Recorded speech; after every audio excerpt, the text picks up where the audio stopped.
तो hello everyone. अभी आपने एक कैच देखा।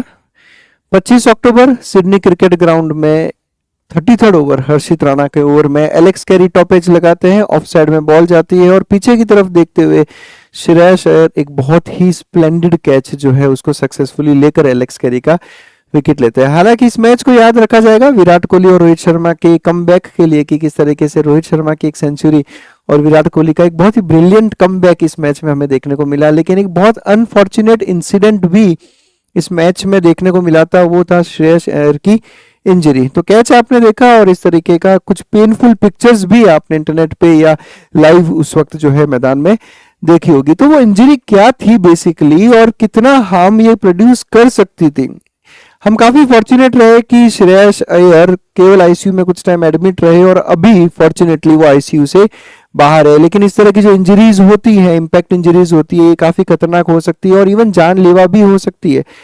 बीसीसीआई की एक रिपोर्ट की अगर माने तो श्रेयस अय्यर की ये इंजरी लाइफ थ्रेटनिंग हो सकती थी, लेकिन बीसीसीआई मेडिकल एक्सपर्ट्स ने, जो मेडिकल टीम ने बहुत टाइम रहते इसको जो है इस पे एक्शन लिया जिससे श्रेयस अय्यर बच पाए। देखते हैं बेसिकली हुआ क्या था और स्प्लिन है कहाँ, काम इसका क्या है और इसकी इंजरी से क्या क्या नुकसान होता है वो हम देख सकते हैं। देखिए, ये अपनी बॉडी को बेसिकली दो पार्ट में डिवाइड किया जाता है। एक होता है थोरैक्स और एक होता है एब्डोमेन। इन दोनों के बीच का डिवीजन एक मसल की वजह से होता है जिसको कहा जाता है डायफ्राम। हम बेसिकली इस पूरी इंजरी के पीछे के साइंस को समझेंगे यहाँ पे। तो डायफ्राम जो है थोरैक्स और एब्डोमेन को अलग अलग करता है। इस एब्डोमेन में स्टमक के लेफ्ट साइड में, ये स्टमक वाला पोर्शन हो गया, ये देखो ये इसोफेगस और ये रहेगा स्टमक। तो स्टमक के लेफ्ट साइड में यहाँ पे आपको एक कलरफुल सॉफ्ट ऑर्गन दिख रहा होगा। इस ऑर्गन का नाम है स्प्लिन। इसी स्प्लिन में इंजरी हुई थी श्रेयस अय्यर को कैच लेते वक्त। अगर आप इस स्प्लिन का लोकेशन देखेंगे तो ये जो हमारा रिब केज है, लेफ्ट साइड में रिब केज वाला जो एरिया है उसके नीचे की तरफ ये स्प्लिन प्रेजेंट होता है। तो वो जब इंजरी हुई थी उनको, जब ये गिरे थे नीचे, तो ये आप देख पा रहे हो यहाँ पे लेफ्ट साइड में वो जो जब वो नीचे गिरे तो उसकी वजह से एक ब्लंट इंजरी, एक इम्पैक्ट इंजरी उनको हुई थी और उस इम्पैक्ट इंजरी की वजह से जो है स्प्लिन का हुआ था लेसरेशन। क्या वर्ड है स्प्लिन का? लेसरेशन। लेसरेशन आम भाषा में बताऊं अगर मैं आपको, तो लेसरेशन बेसिकली कहा जाता है किसी रप्चर को, यानी फट जाना, टीयर हो जाना, उसके लिए वर्ड यूज होता है लेसरेशन। तो स्प्लेनिक लेसरेशन एग्जैक्ट टर्म है जो उस दिन अय्यर के साथ में हुआ था।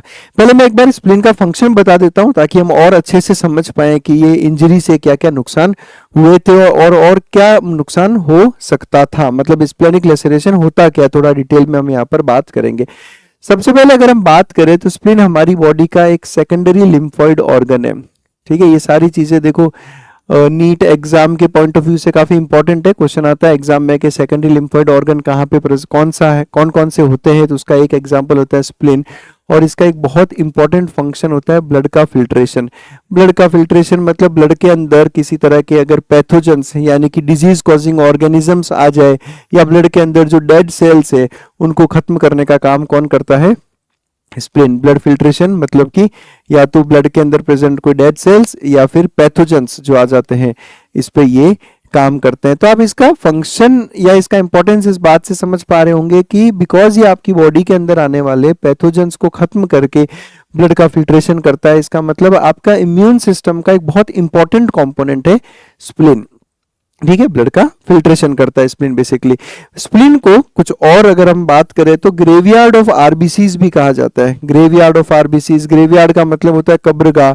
आरबीसीज का लाइफ रहता है 120 डेज का। 120 डेज के बाद में ये जो आरबीसीज है उनको स्प्लिन में ले जाकर वहां पर खत्म किया जाता है। या फिर इस बात को, इस पॉइंट को आप थोड़ा ध्यान से सुने कि स्प्लिन को कहा जाता है ब्लड बैंक ऑफ बॉडी। वो इसलिए कहते हैं क्योंकि जो फ्रेश ब्लड सेल्स बनने के बाद में स्प्लिन में आकर रिजर्व हो जाते हैं। तो बेसिकली ये फ्रेश ब्लड सेल का रिजर्वायर है और जब भी बॉडी किसी इमरजेंसी कंडीशन में होती है तो इस स्प्लिन के कॉन्ट्रैक्शन की वजह से ये सारे फ्रेश ब्लड सेल्स जो है ब्लड सर्कुलेशन में आ जाते हैं। इसलिए स्प्लिन ऑर्गन को ब्लड बैंक ऑफ बॉडी के नाम से भी जाना जाता है। अगर प्रॉपर इंजरी की बात करें कि हुआ क्या था, तो सिडनी क्रिकेट ग्राउंड 25 अक्टूबर सिडनी को जो मैच था उस 25 अक्टूबर के 33rd ओवर के अंदर जो है कैच लेते वक्त हर श्रेयस अय्यर को ये इंजरी हुई थी। तो समझते हैं स्प्लिन लेसरेशन का मतलब क्या होता है। तो जैसा मैंने आपको बताया, लेसरेशन मतलब रप्चर हो जाना या टीयर हो जाना, फट जाना बेसिकली। तो जैसा आप ये पिक्चर देख पा रहे हो यहाँ स्प्लिन में, यहाँ पर ये रप्चर है यहाँ पे। इसके 5 अलग अलग ग्रेड होते हैं अगर लेसरेशन की बात करें तो।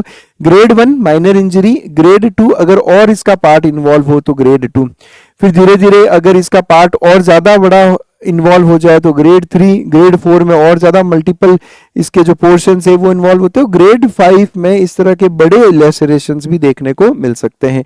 अगर ग्रेड 1 और ग्रेड 2 की बात करें स्प्लेनिक लेसरेशन के, तो इनको कंजर्वेटिव ट्रीटमेंट से ठीक किया जा सकता है। कंजर्वेटिव ट्रीटमेंट का मतलब हुआ कि हमें किसी ऑपरेशन की जरूरत जनरली नहीं पड़ती, बहुत कंजर्वेटिवली इनको जो है मैनेज किया जा सकता है। अगर पेशेंट के वाइटल्स नॉर्मल रहे, तो वाइटल्स मतलब उसका हार्ट रेट, ब्लड प्रेशर, ये सब कुछ अगर नॉर्मल रहे तो ग्रेड 1 और ग्रेड 2 इतना खतरनाक नहीं होता। प्रॉपर बेड रेस्ट के साथ में अंडर ऑब्जर्वेशन रख के पेशेंट को जो है ठीक किया जा सकता है। लेकिन ग्रेड 3, ग्रेड 4 और ग्रेड 5 ये जो ग्रेड्स है स्प्लेनिक लेसरेशन के, ये मुश्किल हो सकते हैं और इनमें इमीडिएट सर्जिकल इंटरवेंशन यानी ऑपरेशंस की जरूरत पड़ती है, क्योंकि लेसरेशन की वजह से इंटरनल ब्लीडिंग शुरू होती है। आप कॉम्प्लिकेशन समझें, अगर लेसरेशन होगा तो इंटरनल ब्लीडिंग होगी। जब अय्यर को ये चोट लगी थी उस वक्त अगर आपने देखा था तो अय्यर काफी पेन में थे, काफी दर्द में थे, जो एक साइन था इस बात का कि लेसरेशन हो सकता है हुआ हो। लेकिन स्पोर्ट्स इंजरीज में ऐसा होता रहता है कई बार, तो इस बात को उस वक्त तो इतना सीरियसली नहीं लिया गया। हालांकि श्रेयस अय्यर उस वक्त स्टेडियम से बाहर जरूर चले गए थे, लेकिन जो रिपोर्ट्स आई वो ये कहते हैं कि श्रेयस अय्यर जब ड्रेसिंग रूम में बैठे थे तो वो थोड़ा थोड़ा बहुत कमजोर फील कर रहे थे और करीब करीब फेंट होने वाली कंडीशन में आ गए थे। तो बीसीसीआई की मेडिकल टीम ने तुरंत इंटरवीन किया और उसको सिडनी के हॉस्पिटल लेके गए, जहां पे उनकी प्रॉपर स्कैनिंग वगैरह की गई और पता चला कि ये इंजरी की वजह से स्प्लेनिक लेसरेशन हुआ है। और इमीडिएट उनको आईसीयू में ट्रांसफर किया गया। केस को बहुत अच्छे से इन्होंने हैंडल किया और फॉर्चुनेटली श्रेयस अय्यर रिकवर हो गए और आज वो आईसीयू से भी बाहर है और हो सकता है 3 से 4 वीक में हमारी इंडियन टीम को वापस वो बहुत जल्दी ज्वाइन करे। काफी प्रतिभाशाली खिलाड़ी हैं श्रेयस अय्यर, वाइस कैप्टन है हमारी इंडियन टीम के। तो बेसिकली है क्या स्प्लिन लेसरेशन? एक स्प्लिन लेसरेशन एक टीयर या रप्चर होता है स्प्लिन के अंदर, जो बेसिकली किसी ब्लंट एब्डोमिनल ट्रॉमा की वजह से हो सकता है। एब्डोमेन जैसा मैंने आपको बताया कि थोरेक्स अपर वाला पोर्शन और नीचे वाला पोर्शन एब्डोमेन कहलाता है। तो इस एरिया में किसी भी तरीके का अगर ट्रॉमा होगा, ये कोई कार एक्सीडेंट हो सकता है या अगर आप गिरो या फिर किसी स्पोर्ट्स इंजरी की वजह से ऐसा हो सकता है। जैसे अय्यर उस वक्त गिर गए थे कैच लेते वक्त, तो उसकी वजह से उनका जो हाथ था वो हाथ की वजह से उनको रिब वाले एरिया में यहाँ पे चोट लगती है, जिसकी वजह से उसका इम्पैक्ट कहाँ जाता है स्प्लिन के ऊपर, जिसकी वजह से इंटरनल ब्लीडिंग चालू हो जाएगी। इंटरनल ब्लीडिंग मतलब हमारी बॉडी के अंदर ही ब्लीडिंग होने लगती है जो दिखाई नहीं देती। अब इसका सबसे बड़ा दिक्कत यही है कि बिकॉज ब्लीडिंग हो रही है पर वो दिखाई नहीं दे रही बाहर से, इसलिए हम उसको इतना जल्दी जो है कंसिडर करते ही नहीं है। और ये लाइफ थ्रेटनिंग भी हो सकती है अगर इसको हाथों हाथ ठीक नहीं किया गया तो, क्योंकि इंटरनल ब्लीडिंग हो रहा है। इंटरनल ब्लीडिंग ज्यादा होने की वजह से पेशेंट का ब्लड प्रेशर इतना गिर सकता है कि उसकी लाइफ भी जा सकती है, शॉक की कंडीशन में भी पेशेंट आ सकता है। ये इंजरी इतना सीवियर हो सकता है। सिम्टम्स क्या है स्प्लिन लेसरेशन के? कैसे पता चलता है कि किसी को स्प्लिन लेसरेशन हुआ या नहीं हुआ? तो देखो, कॉमन सिम्टम्स की अगर हम बात करें तो आपको पेन और टेंडरनेस फील होगा लेफ्ट अपर एब्डोमेन में। लेफ्ट अपर एब्डोमेन मतलब कि आपके लेफ्ट साइड में एब्डोमेन का अपर वाला पोर्शन, यही वो बेसिक एरिया है जहां पे स्प्लिन जो है वो प्रेजेंट रहता है। तो इस एरिया में आपको बहुत सीवियर पेन या टेंडरनेस होगा, जैसा आप इस पिक्चर में देख पा रहे हैं श्रेयस अय्यर को उस पर्टिकुलर एरिया में उसी रिब केज के आसपास बहुत सीवियर पेन था जो अपर एब्डोमेन वाला एरिया था। या फिर एक बहुत इंपॉर्टेंट साइन है इसका जिसको कहा जाता है केहर्स साइन, जिसके अकॉर्डिंग लेफ्ट शोल्डर वाले एरिया में जो है पेशेंट को बहुत सीवियर पेन होने लगता है। ये टिपिकल होता है स्प्लिन लेसरेशन के अंदर। अगर इंटरनल ब्लीडिंग है और पता नहीं चल पा रहा है हमें, जैसे समझो इंटरनल ब्लीडिंग हुआ है लेसरेशन की वजह से, तो धीरे धीरे ब्लड लॉस होने लगेगा। ब्लड लॉस होने लगेगा तो ब्लड प्रेशर कम होने लगेगा। ब्लड प्रेशर कम होने लगेगा तो डिजीनेस या फेंटिंग होना चालू होने लगता है, यानी पेशेंट बेहोश होने लगता है धीरे धीरे, क्योंकि ब्लड प्रेशर कम हो रहा है उसका। अब उस गिरते हुए ब्लड प्रेशर को कंपनसेट करने के लिए आपका हार्ट जो है हार्ट रेट बढ़ा देता है, यानी नॉर्मली जहां हार्ट 1 मिनट में 72 से 80 बार धड़कता है वहां पे वो अपनी रेट बढ़ा देता है ताकि उस गिरती हुई ब्लड प्रेशर को कंपनसेट किया जा सके। और सीवियर केसेस में जैसा मैंने आपको बताया कि लेसरेशन अगर बहुत सीवियर है, हैवी इंटरनल ब्लीडिंग है, तो जो पेशेंट है वो शॉक में भी जा सकता है। तो शॉक वाले सिम्टम्स भी आपको ऐसे केसेस में देखने को मिलेंगे, लेकिन वो केस फिर सीवियर वाली कैटेगरी के होते हैं। अब सवाल आता है कि स्प्लिन लेसरेशन का डायग्नोसिस कैसे किया जाता है। तो जब श्रेयस अय्यर को इमीडिएट जो है सिडनी हॉस्पिटल ले जाया गया तो उनके स्कैन्स किए गए और उन्हीं स्कैन से हमें पता चला कि स्प्लिन का लेसरेशन हुआ है। तो बेसिकली डायग्नोसिस में हम क्या करते हैं, डायग्नोसिस में हम करते हैं कुछ अल्ट्रासाउंड स्कैन्स जिनको फास्ट स्कैन्स, और जो कंप्यूटराइज्ड एक्सियल टोमोग्राफी या जिसको कैट स्कैन या सिटी स्कैन करते हैं, उससे आप इंजरी का एक्सटेंट पता कर सकते हो। फिजिकल एग्जामिनेशन की अगर हम बात करें तो एब्डोमिनल टेंडरनेस देख सकते हो आप। एब्डोमेन वाले एरिया में अगर आप देखोगे तो टेंडरनेस होगी, पेशेंट को पेन फील होगा वहां पे, या फिर इंटरनल ब्लीडिंग के कुछ साइंस देखने को मिलेंगे। आपने इस तरह के पिक्चर्स कई बार देखा होगा कि हमारा स्किन इस तरीके से रेडिश पड़ जाता है, क्यों? क्योंकि अंदर की तरफ ब्लीडिंग है। तो इस ऐसे साइंस से आप पता कर सकते हो। उसके बाद आप इमीडिएट स्कैन्स किए गए सिडनी के हॉस्पिटल में और उन स्कैन्स से ये रिवील हुआ कि स्प्लिन का लेसरेशन हुआ है और इमीडिएट उनको आईसीयू में ट्रांसफर करके ठीक किया गया। ट्रीटमेंट ऑप्शंस क्या क्या है स्प्लिन लेसरेशन के, तो वो भी हम डिस्कस कर चुके हैं कि इसका ट्रीटमेंट इस बात पे डिपेंड करता है कि कितना सीवियर लेसरेशन हुआ है। ग्रेड 1 ग्रेड 2 का कंजर्वेटिव ट्रीटमेंट होता है, उसमें किसी सर्जरी का रिक्वायरमेंट नहीं होता, पेशेंट को बेड रेस्ट पे रख के अंडर ऑब्जर्वेशन लिया जाता है पेशेंट को। और ग्रेड 3 ग्रेड 4 और ग्रेड 5 के केसेस में हमें इमीडिएट सर्जरी की जरूरत पड़ सकती है। और अगर जरूरत पड़ी कि सीवियरिटी इतना ज्यादा है तो स्प्लिन निकाला भी जा सकता है, जिसको हम कहते हैं स्प्लिनेक्टमी। इस कंडीशन को हम क्या कहते हैं, स्प्लिनेक्टमी, यानी स्प्लिन का सर्जिकल रिमूवल। और अगर उसका सर्जिकल रिपेयर किया गया तो उसको हम कहते हैं स्प्लिनेरोरेफी। तो ये ग्रेड 3 ग्रेड 4 और ग्रेड 5 के केसेस में इनकी जरूरत पड़ती है।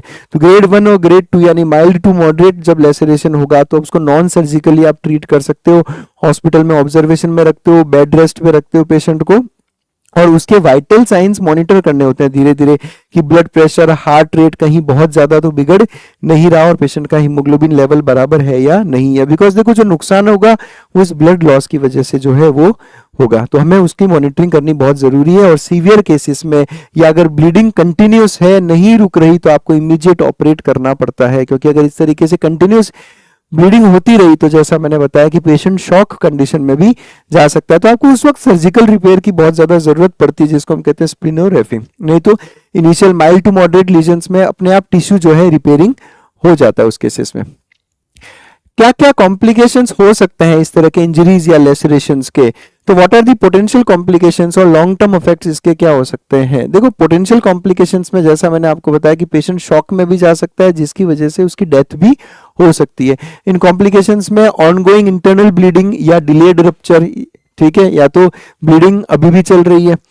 और अगर आपने स्प्लिनेक्टमी कर दिया, यानी कि जरूरत पड़ी कि स्प्लिन को निकालना पड़ेगा, और अगर आपने स्प्लिन को निकाला तो आपको इन्फेक्शन होने के चांसेस बढ़ जाते हैं। क्यों बढ़ जाते हैं? क्योंकि जैसा मैंने आपको बताया कि स्प्लिन बहुत इंपॉर्टेंट रोल प्ले करती है हमारे ब्लड के फिल्ट्रेशन में।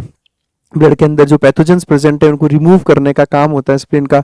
तो स्प्लिन का रिमूवल की वजह से लॉन्ग टर्म इफेक्ट ये आता है कि पेशेंट्स को जो है इन्फेक्शंस जल्दी लगने लगते हैं। तो लॉन्ग टर्म इंक्रीज्ड रिस्क होता है किसका, इन्फेक्शंस का स्प्लेनेक्टमी के बाद में, जिसमें आपको वैक्सीनेशंस या प्रिवेंटिव एंटीबायोटिक्स लेने की बार बार जरूरत पड़ती है। बट फॉर्चुनेटली ये हमारे लिए गुड न्यूज है कि श्रेयस अय्यर के केस में हमें ऐसा कुछ भी नहीं करना पड़ा, और बहुत जल्द श्रेयस अय्यर को आप वापस मैदान पे देखोगे उसी जोश, उसी जुनून और जज्बे के साथ, जिस जज्बे के साथ वो इंडियन टीम के लिए हमेशा खेलते हैं, और हमारे लिए एक बहुत अच्छा एक वाइस कैप्टन जो है हमारे साथ में।